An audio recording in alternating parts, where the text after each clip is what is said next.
entender como a pandemia refletiu em nosso consumo de conteúdo e na forma que compramos online para nos prepararmos ainda mais para um futuro próximo que chegaremos no pós-pandêmico. Para falar sobre legados da pandemia, o que mudou no consumo do conteúdo online e por que investir no social commerce, nós convidamos ela, que é formada em Imagem e Som pela Universidade Federal de São Carlos e é uma das primeiras funcionárias da ROC. De início, coordenou as áreas de design e mídias sociais, simultaneamente para que as áreas se desenvolvessem, e hoje ela é líder de comunicação. Tem experiência em grandes clientes, B2B e B2C de diversos segmentos. Seja muito bem-vinda, Letícia Longo Gomes, líder de comunicação da ROC. O palco é todo seu, uma ótima palestra. Olá, obrigada. Sejam bem-vindos também, muito prazer.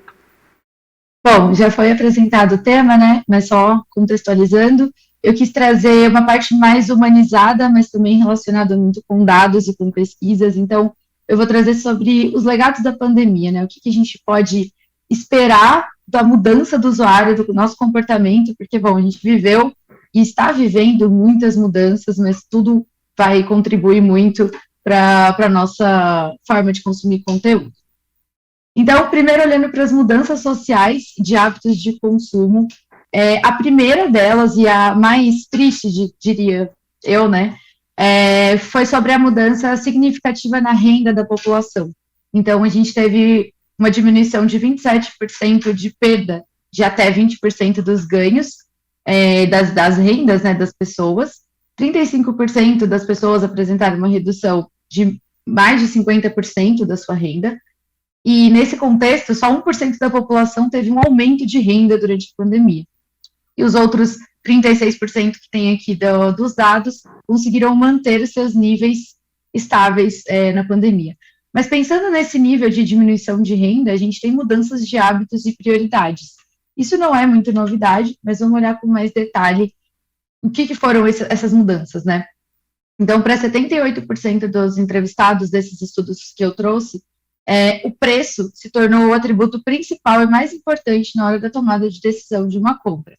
Isso também parece não ser novidade, mas, além disso, a qualidade dos produtos ou dos serviços também se tornou uma coisa imprescindível, né? Está no topo da lista agora, não só o preço, como a qualidade também. Então, aquela questão do custo-benefício do que a gente compra.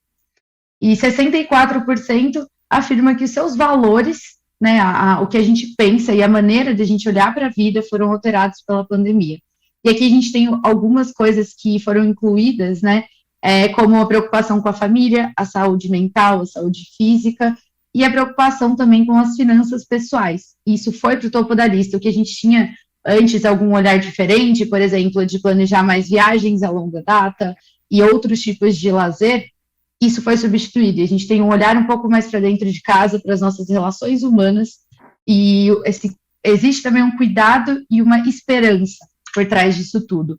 E aqui eu trago também que 72% declararam acreditar que a situação financeira irá melhorar. Então, por mais que a gente tenha vivido momentos de muita tensão, a gente tem um olhar do brasileiro mais otimista até que os outros países, né? Nesse estudo, quem quiser olhar com mais calma, tem mais detalhe.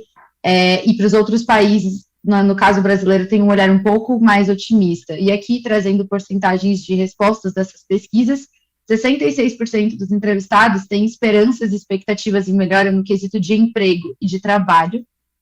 46% acreditam na condição econômica do país, que isso pode mudar no próximo ano e tende a melhorar.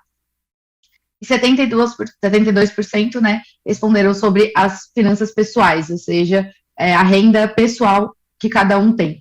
Então, a gente vive nesse momento muito intenso, mas a gente também tem uma expectativa e uma esperança muito grande do brasileiro.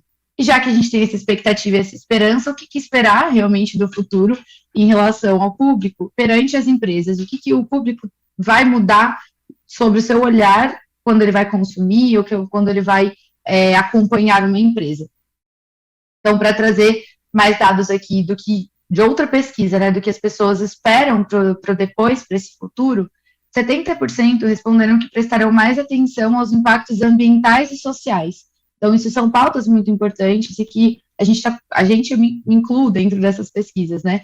Que a gente tem começado a olhar cada vez mais e ter mais essa preocupação. Então, e 66% estará mais atento às necessidades da comunidade em que vivem. Então, a gente começa a ter mais forte o olhar que a gente, né, já ouviu muito sobre a empatia que a gente teve que criar durante a pandemia, por estar dentro de casa, estar trancado, não poder fazer o que a gente já gostava de fazer. E a gente começa a pensar um pouco mais coletivamente, levando em consideração os impactos sociais e ambientais. Então, são pautas muito importantes para a gente ter de relevante dentro dos conteúdos, e aqui eu não falo só de social media, mas eu falo como posicionamento de marca também. 85% dos entrevistados declararam que vão aumentar os gastos ou manter os gastos ligados ao cuidado pessoal. Então, além da questão da família, que eu comentei no outro dado anterior, essa questão do se sentir bem, se cuidar e cuidar da própria aparência, né, o autocuidado, também é uma coisa que o brasileiro quer manter, ou até gastar mais, porque foi algo que durante a pandemia isso veio também, a questão do skincare, do autocuidado, a gente está em casa, a gente pode se cuidar de outra forma, e isso é um comportamento que o consumidor pretende manter. E aí, já que o usuário está dentro das redes sociais, é disso que a gente está falando aqui, 74% dos consumidores costumam usar as redes sociais para fazer compras. E, além disso, 55% dos usuários fizeram uma compra através de um canal de mídia social em 2020. 31% comprou um produto diretamente de anúncios em rede social em 2020. E 19% comprou um produto diretamente após uma postagem de um influenciador. Então, a gente tem um universo muito grande de pessoas que estão dispostas a comprar dentro das redes sociais e pessoas que já compraram muito durante o último ano e vão continuar comprando nos próximos anos. E já que essas pessoas estão comprando, a gente tem um universo crescendo cada vez mais em quesito de comércio dentro das redes sociais. Quais são essas oportunidades que a gente pode encontrar? Esse slide eu não vou passar muito profundamente, porque quem está acompanhando aqui as palestras já ouviu bastante sobre isso, mas é só para trazer o conceito do que é esse social commerce ou social selling. Existem até outros termos que as pessoas costumam dizer, mas nada mais é que a intersecção ou a junção de um e-commerce e das redes sociais. Então, hoje a gente não precisa comprar mais só em um site, a gente pode acessar a rede social dessa empresa e do que for o segmento e comprar efetivamente dentro das redes sociais. Então, é o comércio direto dentro das redes sociais, mas como que a gente faz para começar isso, né? Tudo começa quando a gente traça estratégias focadas no conteúdo, para que ele seja relevante e, de fato, que atenda a necessidade dos usuários. O atendimento, isso não pode estar fora de cogitação quando a gente vai falar de social commerce, porque é, de fato, a interação que a empresa tem com o usuário e como a gente consegue encurtar essa jornada do usuário e transformar ela numa jornada muito mais agradável, interessante, e que a pessoa se sinta confortável em comprar nas redes sociais, né? E a estruturação das lojas dentro das redes. Isso um dos principais pontos aqui. Eu trouxe um exemplo da loja Le Biscuit, que é um cliente da agência Raccoon. E aqui a gente tem a loja tanto no Facebook quanto no Instagram, bem estruturada e já com os valores. Isso a gente pode ter no Pinterest também, que é uma das novidades muito interessantes, principalmente para esse setor né, de utilidades ou até de construção. E aí, depois de pensar nessa estratégia de conteúdo, estruturar o seu atendimento e criar, de fato, as lojas, a gente começa a entender as oportunidades. E para exemplificar oportunidades, eu trouxe um case que foi do Grupo Raccoon, com a Le Biscuit, né, por isso que eu trouxe no slide anterior, que foi ano passado. Então, era preciso trazer uma estratégia muito diferente para Black Friday. Então, 2020, pandemia, precisava mudar tudo e precisava ter uma ação muito digitalizada, digitalizar 100% da estratégia. Tiveram várias áreas envolvidas, não só social media, mas aqui eu vou falar especificamente da parte de social, e das 365 publicações feitas, né, pelo time de social media durante a Black Friday, os resultados corroboraram para 23% das vendas totais do mês. Então, foi uma representatividade muito grande das redes sociais perante as vendas as vendas finais da empresa. E foi o segundo maior canal em termos de geração de tráfego e vendas no e-commerce. E aqui só um ponto de atenção, né, que quando a gente fala de social commerce, a gente fala do pagamento direto pela rede social, mas a gente sabe que isso ainda está em desenvolvimento pelas plataformas. Então, não é que aqui existiu o pagamento direto ali pelo DM do Instagram, por exemplo, mas foi todo um caminho e uma estruturação das postagens, do atendimento, da conversa com o público para direcionar especificamente a pessoa para efetivar a compra no site. Então, isso, a meu ver, pode já ser considerado também um tipo de social commerce, porque você está facilitando essa jornada do usuário, por mais que não tenha a compra efetivamente ali pelo DM do Instagram, por exemplo, mas no WhatsApp a gente já tem o Facebook Pay e a gente consegue pagar diretamente pelo WhatsApp. Então, isso pode ser um outro canal que é usado para pagamento direto. Mas eu trouxe esse case para exemplificar como as redes sociais podem ser catalisadores de venda e como a gente pode contribuir e trazer ainda mais receita. Só que aí, beleza, Lê, você está falando que muita gente está comprando pelas redes sociais, mas quem não compra por que motivo? Os principais motivos que as pessoas tendem a não comprar pelas redes sociais, primeiro está o medo de compartilhar os dados de compra e sofrerem golpes, não saberem que é possível ou que existe essa forma de pagamento, tem medo que seu pedido chegue diferente ou nunca chegue, ou não gosta do atendimento pelas redes sociais. Então, daqui também já dá para tirar muito insight de como a gente consegue criar conteúdos ou criar comunicações muito focadas para isso, para tirar essas dúvidas existentes e mostrar que isso realmente é possível e é seguro, no caso.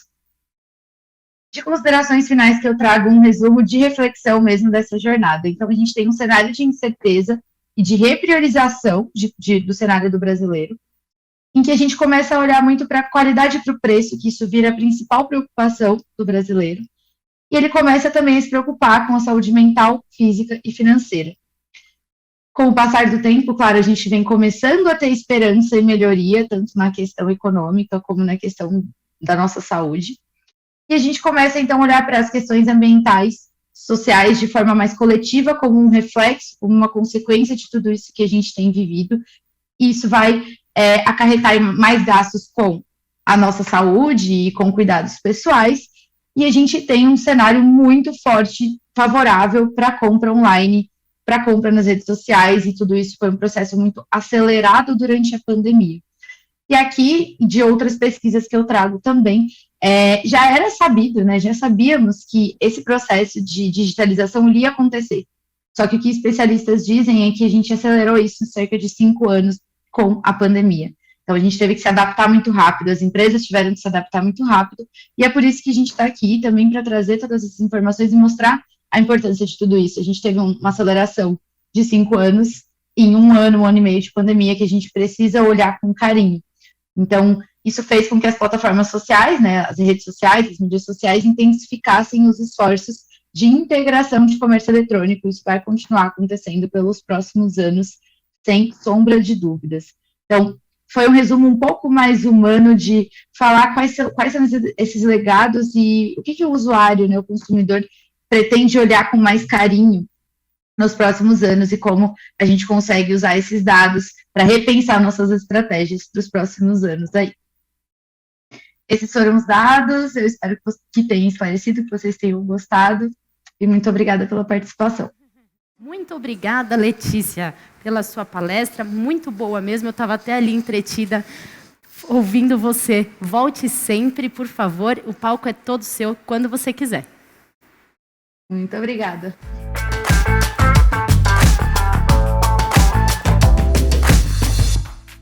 E aí, gostou do vídeo? Então não deixe de curtir e compartilhar. Aqui do lado tem 2 sugestões que você pode gostar. Até a próxima!